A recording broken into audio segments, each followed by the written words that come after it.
विकास नेहमीच चांगल्या वाईट घटनेची घेतो दखल. बातमी मागील बातमीचा अर्थ काढतो सखोल. तर जाणून घेऊया. एफडी येथील गैरकारभारावरून खळबळ, अधिकाऱ्यांविरोधात थेट मुख्यमंत्र्यांकडे तक्रार.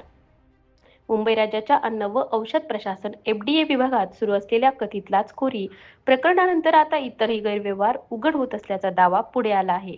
विभागातील एका वरिष्ठ अधिकाऱ्यांच्या कार्यपद्धतीवर गंभीर प्रश्न उपस्थित करत थेट देवेंद्र फडणवीस यांच्याकडे लेखी निवेदन सादर करण्यात आले होते. तक्रारदारांनी दिलेल्या माहितीनुसार उल्हास इंगोले या अधिकाऱ्याविरोधात यापूर्वीही विविध तक्रारी करण्यात आल्या होत्या, मात्र त्यावर अद्याप ठोस कारवाई झालेली नाही. एकाच पदावर दीर्घकाळ कार्यरत राहणे, अतिरिक्त कारभार स्वतःकडे ठेवणे आणि काही निर्णय अधिकाऱ्यांच्या मर्यादेबाहेर घेतल्याचे आरोप निवेदनात नमूद करण्यात आले आहेत. सभागृहातही आरोपांची सरबत्ती. राष्ट्रवादी काँग्रेसचे आमदार अमोल मिटकरी यांनी विधान परिषदेत इंगोले यांच्यावर प्रतिबंधित गुटख्याच्या विक्री संदर्भात गंभीर आरोप केले होते. त्याचबरोबर भाजप आमदार श्वेता महाले यांनी त्यांच्या संपत्तीची व कारभाराची सखोल चौकशी करण्याची मागणी केली होती. सभागृहात चौकशीचे आश्वासन देण्यात आले असले तरी प्रत्यक्षात कारवाई का होत नाही असा सवाल आता उपस्थित होत आहे.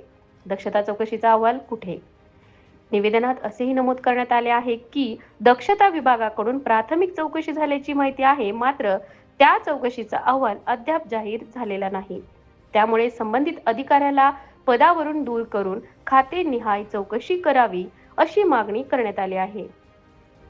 पोलिसांना दिलेल्या आदेशावरही प्रश्न. महाराष्ट्र पोलिसांना नमुने प्रयोगशाळेत तपासणीसाठी पाठविण्यावर निर्बंध घालणारा आदेश कोणत्या अधिकाऱ्यात देण्यात आला याची चौकशी व्हावी अशी मागणीही तक्रारदारांनी केली आहे. अशा निर्णयामुळे भेसळ आणि बेकायदेशीर विक्री रोखण्याच्या कारवाईवर परिणाम होत असल्याचा आरोप करण्यात आला आहे. तक्रारदार सूरज केराप्पा पडवळकर यांनी माध्यमांशी बोलताना भ्रष्टाचाराच्या सावटाखाली विभागाची प्रतिमा मलिन होत आहे. मुख्यमंत्र्यांनी या प्रकरणात लक्ष घालून संपूर्ण कारभाराची स्वतंत्र चौकशी करावी अशी मागणी केली. आता या प्रकरणात राज्य सरकार काय भूमिका घेते आणि एफडीएतील वादग्रस्त अधिकाऱ्यांवर कारवाई होते का याकडे सर्वांचे लक्ष लागले आहे. मी मीनाक्षी घोडके, मनपरुत्त 24 तास. ही होती खास बातमी. मी मीनाक्षी घोडके, मनपरुत्त 24 तास. लाईक करा, सबस्क्राईब करा आणि शेअर करा. जय महाराष्ट्र.